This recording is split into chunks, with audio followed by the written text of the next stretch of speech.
Fala pessoal, tudo bom com vocês? Aqui quem fala é o professor Jefferson com mais uma videoaula de revisão de conteúdo para o sétimo ano.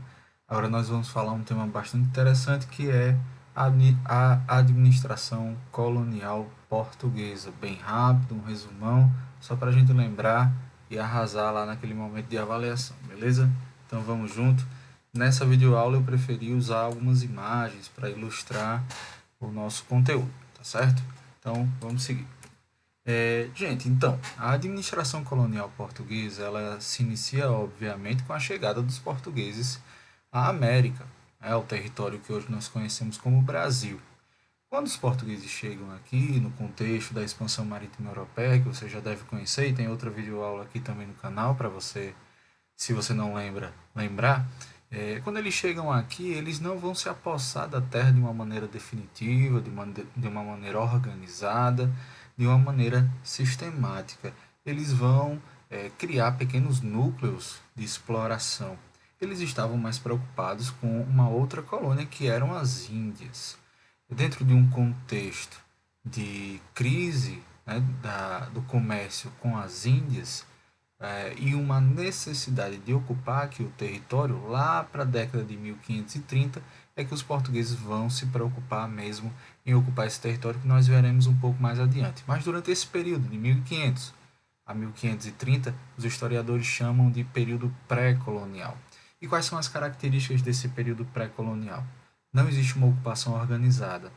Essa ocupação ela vai se dar através das feitorias, que não, como eu já disse, né, não se trata de uma organização, uma ocupação organizada, mas de pontos muito localizados, onde essas feitorias, que eram grandes armazéns fortificados, que serviam para estocar principalmente aquele primeiro produto explorado nessas terras, que é o pau-brasil. O pau-brasil tinha uma madeira muito utilizada, né, muito querida, muito quista, né, na Europa para usar na confecção de móveis, né, nas manufaturas portuguesas de confecção de móveis, e a sua tinta, né, para a manufatura têxtil, né, para tingir os tecidos de vermelho, que era uma cor nobre. E aí é interessante perceber que essa exploração do pau-brasil ela vai se dar não por uma exploração da mão de obra indígena, como muitas vezes nós pensamos que o português ele chega aqui, ele vai ludibriar, vai enganar o indígena, né, para que ele troque o seu trabalho braçal pesado em troca de um espelhinho qualquer, uma besteira, uma bugiganga, né, como muitas vezes os filmes nos passam. Na verdade, os portugueses eles vão se aliar com lideranças indígenas locais, né, e vão estabelecer um acordo. Então, em troca de diversas ferramentas como machados, como armas de fogo, como tecidos e com alguns utensílios, como o espelho, entre eles, essas lideranças indígenas usariam a força do seu povo, dos seus homens, né, para extrair aquela madeira abundante naquele território, né, e para os indígenas essa troca era plausível, era vantajosa, inclusive, porque eles teriam, por exemplo, armas de fogo para combater grupos inimigos, né, de outros indígenas. Essa relação de troca, né, se chama escambo, certo? Então, durante esse período pré-colonial, não existe uma ocupação organizada, são feitorias que se localizam nos litorais, muito pontual, a exploração do pau-brasil através do escambo, certo? Isso, durante esse período, por conta justamente dessa pouca ocupação dos portugueses nesse território, outras nações irão fazer comércio aqui com os povos indígenas, né? Alguns relatos apontam que antes mesmo da chegada de Cabral aqui nas terras que hoje nós chamamos de Brasil, os franceses já andavam por aqui, né? E vão continuar. Eles continuam comercializando pau-brasil, né? Fazendo esses escamos também de pau-brasil com os indígenas, principalmente na região onde hoje é o Rio de Janeiro. Mais para frente um pouquinho vão até estabelecer uma colônia lá e vai haver uma guerra que nós conhecemos como Confederação dos Tamoios, que nós iremos falar um pouco mais à frente, certo? Observem essa imagem, gente. Nessa imagem a gente consegue verificar justamente alguns indígenas figurados como lideranças, né, com toda uma indumentária, os cocares, né, plumas, em uma posição de mando, enquanto outros estão aqui no trabalho, né, na extração dos troncos de pau-brasil, enquanto os portugueses são representados com suas embarcações, né, fora do território. Então percebam como é uma representação mesmo de que os portugueses não estavam ainda ocupando aquele território, né, apenas explorando ele nesse sentido. Seguindo, gente, diante desse perigo dessas outras nações, como os franceses que estavam rondando aqui o território, Portugal viu a necessidade de realizar um povoamento organizado do território. E a forma, né, a opção feita pelos portugueses de organização administrativa para povoar o território foi uma opção que eles tinham feito e que eles já tinham êxito nas colônias do Cabo Verde. O Cabo Verde é um arquipélago que fica na costa da África, é formada, se eu não me engano, por 7 ilhas, e a experiência portuguesa em Cabo Verde foi muito exitosa usando o sistema de capitanias hereditárias. Cada ilha era uma capitania hereditária dada a um donatário, e eles foram lá, investiram seus recursos para produzir naquela região e obtiveram um grande sucesso. Eles, a partir daquela experiência em Cabo Verde, eles pensaram em aplicar a mesma experiência aqui no Brasil e trouxeram esse modelo de capitanias hereditárias para o Brasil. Dividiram o território da América Portuguesa em 15 lotes e doaram a capitães donatários, que eram nobres pessoas da confiança do rei de Portugal. É interessante ressaltar, gente, que essa doação, a coroa portuguesa doava a capitania hereditária, que tinha o donatário posse permanente e hereditária, ou seja, aquela capitania, até na própria carta de doação dizia uma posse perene para os seus descendentes, então é como se aquela terra fosse daquela família para sempre, né? Para sempre, sempre, né? E mas os recursos a serem empregados no desenvolvimento, digamos assim, daquela capitania hereditária eram recursos privados. Né? Então, digamos assim, que é a primeira parceria público-privada da história do Brasil. Os capitães donatários recebem, né, a capitania por meio de um documento chamado Carta de Doação e recebem também os seus deveres a partir de outro documento chamado Carta Foral. Dentre os seus deveres estão de povoar, proteger, né, e produzir, ou seja, povoar aquele território, proteger dos inimigos, sejam eles estrangeiros ou nativos, e produzir naquela região com recursos próprios. Dentro das possibilidades dos capitães donatários, eles podiam também doar sesmarias, que eram grandes lotes de terra dentro das suas capitanias hereditárias a colonos católicos que tivessem condições de investir naquelas terras e tinham como missão também proteger, produzir e aplicar a justiça naquelas regiões. Essas marias, elas têm dimensões territoriais, às vezes como regiões que hoje nós conhecemos, né, como Seridó, aqui que pega o Rio Grande do Norte e parte da Paraíba. Né? Alguns historiadores afirmam que aquilo ali era uma região de uma sesmaria ou duas sesmarias. Né? Outro detalhe interessante, gente, é perceber que essa relação política do público e do privado, onde a administração pública, né, ela atende a interesses privados do indivíduo, ela era algo muito comum em Portugal e isso passou a ser empregado aqui no Brasil também. Então, o rei tinha amigos, né, pessoas da sua confiança que eram favorecidas pela sua posição de rei e recebiam as capitanias hereditárias. Os capitães hereditários tinham amigos, pessoas da sua confiança que eram favorecidas por sua posição e recebiam sesmarias. e assim por diante. Posições, cargos públicos que eram concedidos, que eram garantidos a partir de relações pessoais, de relações privadas, né? Os historiadores denominam essa relação de patrimonialismo, ou seja, as pessoas utilizam do patrimônio público para atender interesses privados, né? Fica a reflexão, gente. Isso ainda existe hoje no Brasil? Será que sim? Será que não? Você consegue pensar um exemplo, né? Mas, gente, esse sistema de capitanias hereditárias não vai dar certo, né? Diferente do Cabo Verde, que deu super certo, no Brasil não vai dar certo. Um dos primeiros motivos do fracasso das capitanias hereditárias está justamente por não saber onde é o Tratado de Tordesilhas, por exemplo. O Tratado de Tordesilhas é uma linha imaginária feita em um acordo da coroa portuguesa e da coroa espanhola na cidade de Tordesilhas, na Espanha, onde dividia a América, né, e o Novo Mundo, na verdade, entre Portugal e Espanha. Mas onde é Tordesilhas?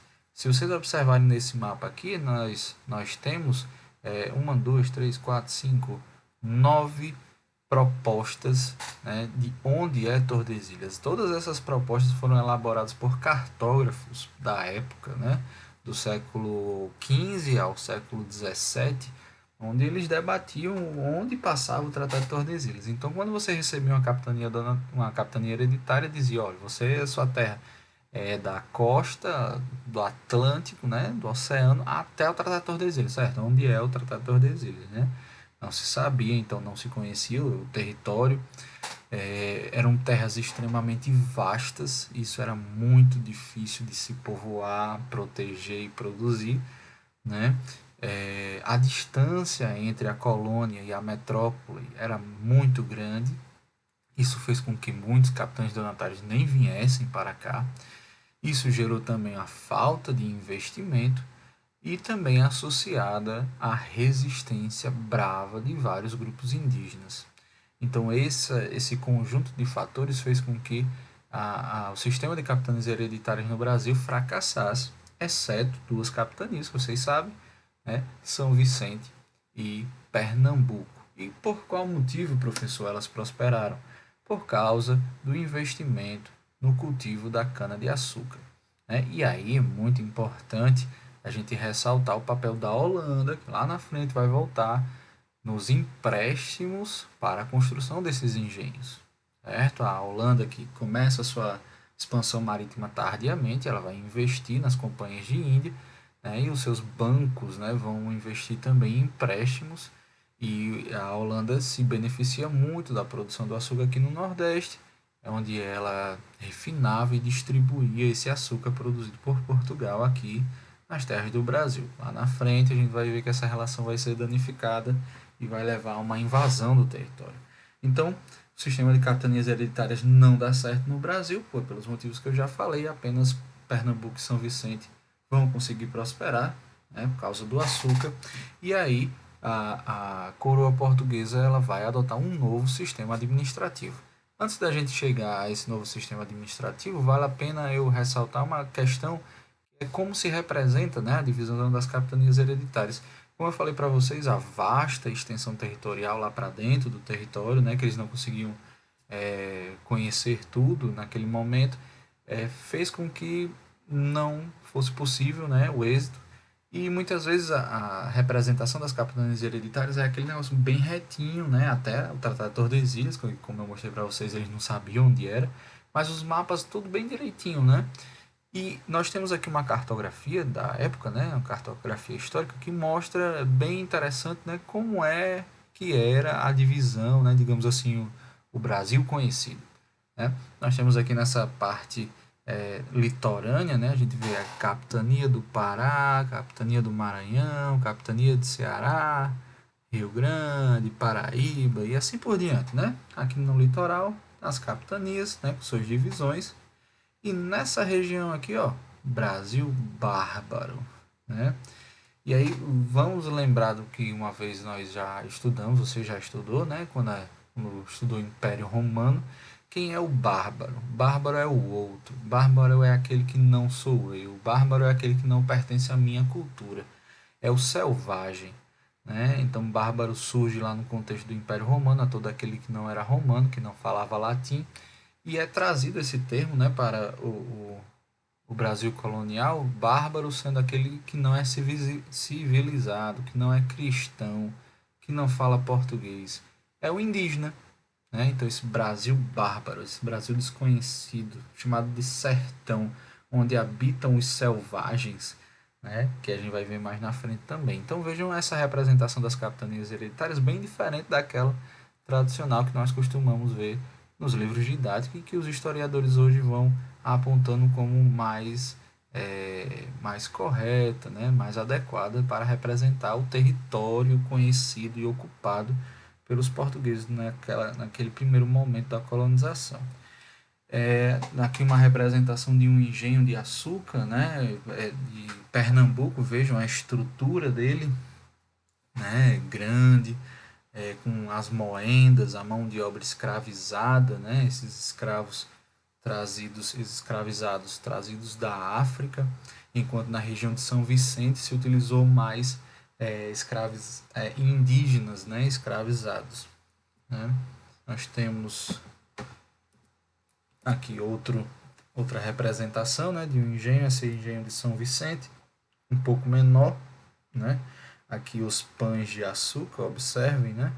Eles moíam a cana nesse engenho, tiravam o líquido, levavam para a casa de purgar, que era onde era fervida, né, esse caldo de cana. Se tirava, né, a água ardente e se fazia um melaço até que se criava, né, um pão de açúcar que era colocado em uma forma, né, e rebatido e ficava dessa forma aqui, e que era levado para ser refinado pelos holandeses, né. Aqui nós temos uma charge, né, que diz: não podemos errar novamente, ou os brasileiros vão acabar falando francês, projeto governador geral. Então, como o sistema de capitanias hereditárias fracassou, o governo de Portugal agora vai estabelecer uma nova organização administrativa que vai ser chamada de governo geral. O governo geral ele é caracterizado por uma centralização administrativa. Se as capitanias hereditárias, cada capitão donatário tinha um poder sobre a sua capitania e podia fazer nela o que quiser, aplicar a justiça, julgar, criar leis, né? Seria quase um rei ali daquela região, submetido apenas ao rei de Portugal. No sistema de governo geral, as capitanias que prosperaram permanecem com seus capitães donatários, mas as outras vão passar para o controle da coroa, em especial a capitania da Baía de Todos os Santos vai se tornar capitania real, e lá vai ser implantada a nossa primeira capital, que é Salvador, Bahia, né? E lá virá o nosso primeiro governador geral, que é o algumas divisões do território que, só para a gente conhecer, o território muito vasto, então se criou uma primeira divisão, né? O estado do Maranhão, o estado do Brasil, né? Estados do Norte, estados do Sul, estado do Brasil com sede em Salvador e estado do Grão-Pará com sede em Belém do Pará, isso foi até o século XVIII, né? Mais importante ressaltar que nessa organização mais centralizada do governo geral, os governadores gerais vão começar a criar políticas de efetivação da ocupação do território e desenvolvimento da colônia. Então, para efetivar a ocupação do território, eles vão investir em expedições de povoamento, trazer pessoas para a colônia, incentivar a vinda de mulheres portuguesas para bons casamentos, né? Para que os colonos não casassem com essas selvagens, né? Não se amancebassem com as pretas escravizadas, trouxessem mulheres brancas, mulheres educadas, vindas de Portugal para se casar com os homens portugueses aqui, né? E dentre as políticas de ocupação e domínio, né, da terra, nós vamos ter a presença dos jesuítas, né? Os jesuítas eles vão ser figuras muito importantes e por vezes controversas, né? Eles são membros da Igreja Católica, são religiosos, eles vêm com o objetivo oficial de catequizar o novo mundo. Né? A Companhia de Jesus, que surge no contexto da Reforma Católica, também conhecida como Contra-Reforma, a Companhia de Jesus de São Inácio de Loyola, que tem como objetivo principal essa catequese do novo mundo. Eles vêm para o Brasil, né? Manuel Bandeira, José de Anchieta, entre tantos outros, onde eles vão se imbricar no meio do território, né, ao encontro dessas populações nativas, procurando civilizar, né, como o próprio nome das comunidades que eles criavam, as reduções, para reduzir esses povos à civilização. E os parâmetros, né, digamos assim, os elementos que faziam com que o indígena ele se tornasse civilizado era o fato de vestir roupas, a monogamia, que era casar com uma pessoa, o fim das suas práticas tradicionais, os cultos aos deuses, né, da natureza, e principalmente a prática da antropofagia, que é aquela prática de comer carne humana. Né? Mas os historiadores discutem como esse trabalho de catequese ele também contribuiu para uma espécie de domesticação desses indígenas e uma facilidade no seu domínio e um processo de aculturação, que hoje nem é tão mais utilizado por antropólogos e historiadores, porque defendem que isso não é possível, perder totalmente sua cultura.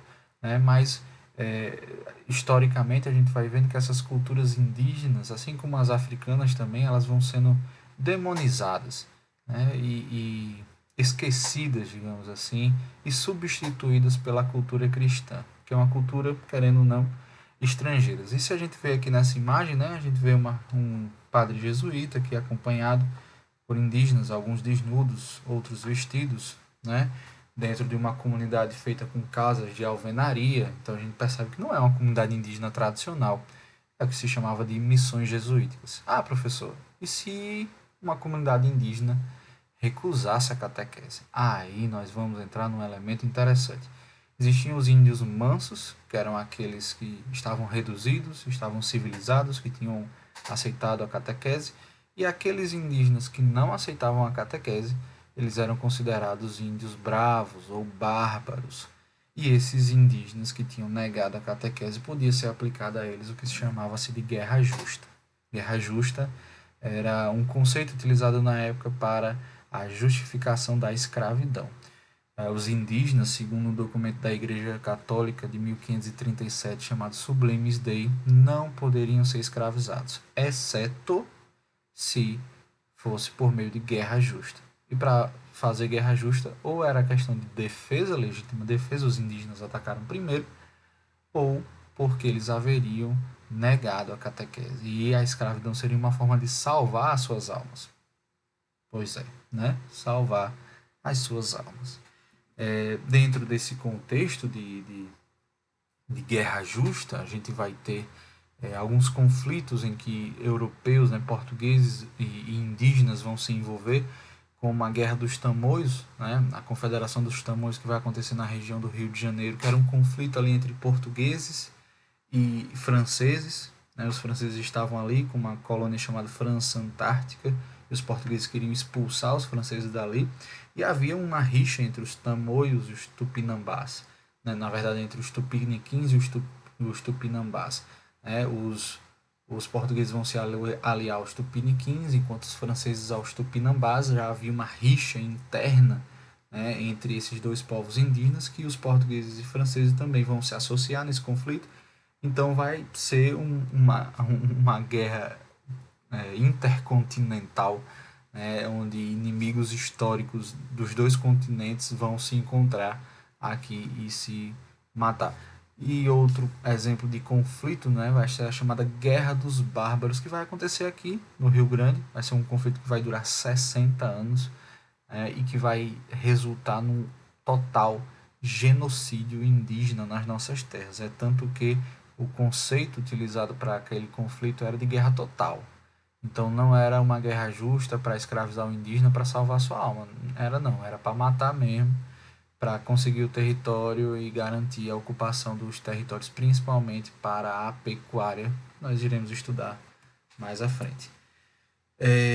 Aqui nós temos uma imagem de um ritual antropofágico, né? Uma representação obviamente portuguesa, né? Mostrando esse indígena selvagem, né? Comendo carne humana, obviamente que é muito estranho para a gente. A cultura indígena naquela época existia uma lógica para isso, né?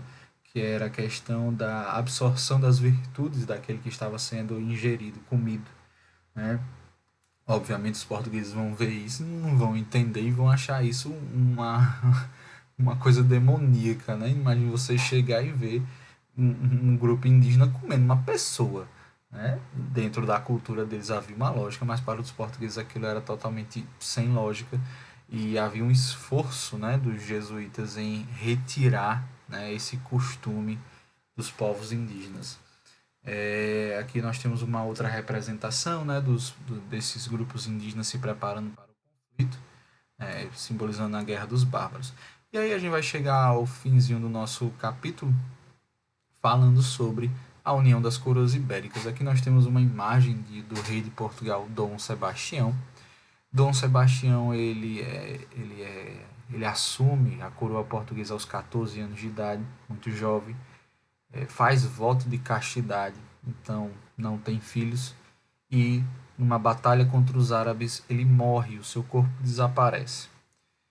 Dom Sebastião, como eu já falei, não deixou herdeiros, e o seu tio, Dom Henrique de Avis, arcebispo, com 70 anos de idade, assume o trono português, mas logo morre sem deixar herdeiros, e aí vai haver uma grave crise sucessória do trono português, que vai ser resolvida apenas com a invasão de Felipe II da Espanha, né, rei da Espanha, que vai reclamar para si o trono de Portugal. Então, a união das coroas ibéricas é um período em que a coroa espanhola, né, ela domina a coroa portuguesa. Né? A coroa portuguesa já está submissa à coroa espanhola.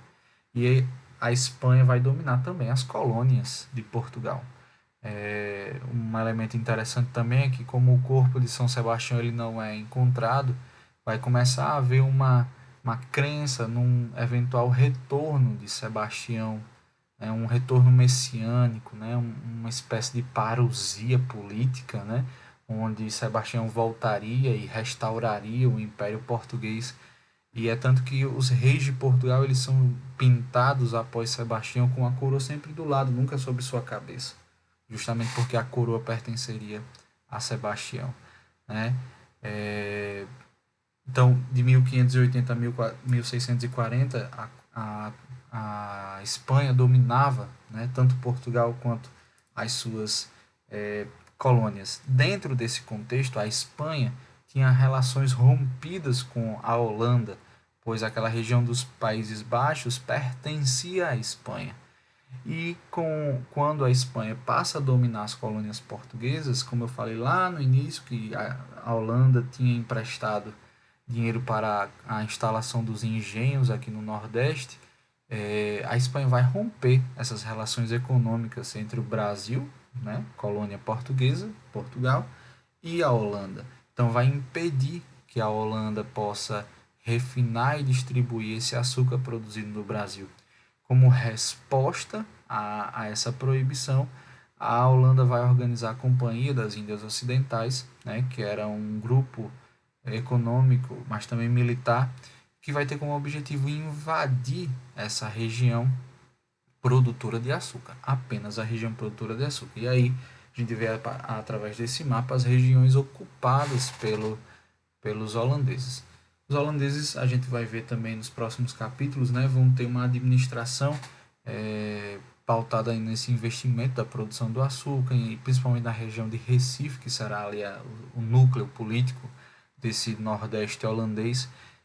Maurício de Nassau, conde, né, daquela região da Holanda, ele vai vir para cá, vai governar, administrar essa região e vai ter uma política de incentivo às artes, empréstimos, baixos juros e tolerância religiosa. A primeira sinagoga das Américas, por exemplo, vai ser aberta aqui no Recife, né, com a autorização do Maurício de Nassau.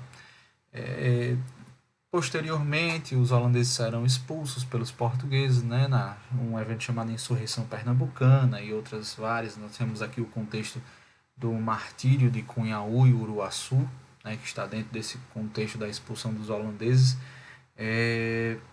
E aí, por fim, nós vemos que esse território colonial extenso, né, existia essa centralização política do governo geral, mas também havia o poder local.